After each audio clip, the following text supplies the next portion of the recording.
ଦିବ୍ୟକାନ୍ତିର ପ୍ରତିଛବି ହେଉଛି ଯେମିତି ଦେଓମାଳି।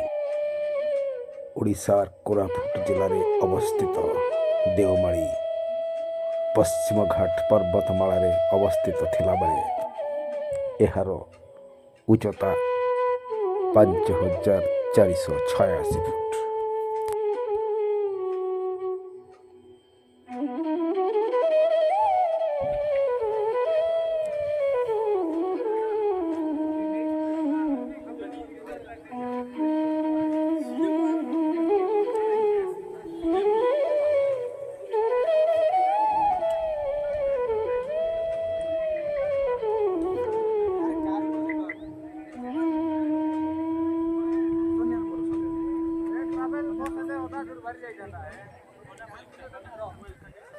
ଦେଓମାଳି ପାହାଡ଼ ବିସ୍ତୀର୍ଣ୍ଣ ପାହାଡ଼, ଚାରିପଟେ ମାଳମାଳ ପାହାଡ଼।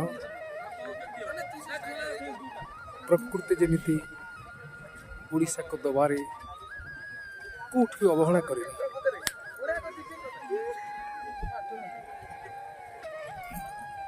ଓଡ଼ିଶାର ଉଚ୍ଚତମ ଶୃଙ୍ଗ ଦେଓମାଳି, ଓଡ଼ିଶାର ଏଭରେଷ୍ଟ, ଓଡ଼ିଶାର ସବୁଠୁ ବଡ଼ ପାହାଡ଼।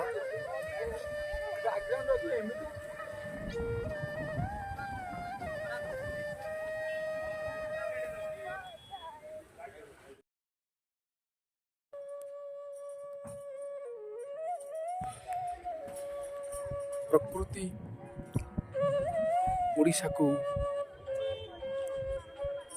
ଦବାରେ କିଛି ଉଣା କରିନି। ସମୁଦ୍ର, ବେଳାଭୂମି, ନଈ, ଜଙ୍ଗଲ, ପାହାଡ଼, ଝରଣା ସବୁକିଛି ପ୍ରକୃତି ଓଡ଼ିଶାକୁ ଦେଇଛି। ଆମେ ଅଛୁ ଦେଓମାଳିରେ। ଦେଓମାଳି ଓଡ଼ିଶାର ହିମାଳୟ, ମାଳମାଳ ପର୍ବତ, ଚାରିପଟେ ପର୍ବତ ଓ ପର୍ବତ, ଯେମିତି ପର୍ବତର ମାଳଟିଏ ଦେଓମାଳି। ଓଡ଼ିଶାର ଦେବଭୂମି କହିଲେ ଅତ୍ୟୁକ୍ତି ହେବନି। ପ୍ରକୃତି ଦେଓମାଳି ପାହାଡ଼କୁ ଓଡ଼ିଶାର ଉଚ୍ଚତମ ପାହାଡ଼ର ଗାରିମାରେ ମହିମା ମଣ୍ଡିତ କରିଥିଲା ବେଳେ ଦେଓମାଳି ଓଡ଼ିଶାର ହିମାଳୟ ପ୍ରତିଦିନ ଏଠାକୁ ଶହ ଶହ ପ୍ରକୃତି ପ୍ରେମୀ ପର୍ଯ୍ୟଟକ ଆସନ୍ତି।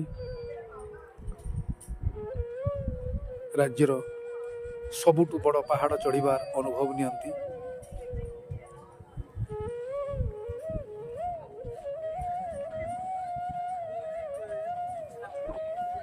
ତେବେ ଲୋକମାନଙ୍କର ଭିଡ଼ ସହିତ ଏଠି ପ୍ରଦୂଷଣ ବି ବଢ଼ିଛି।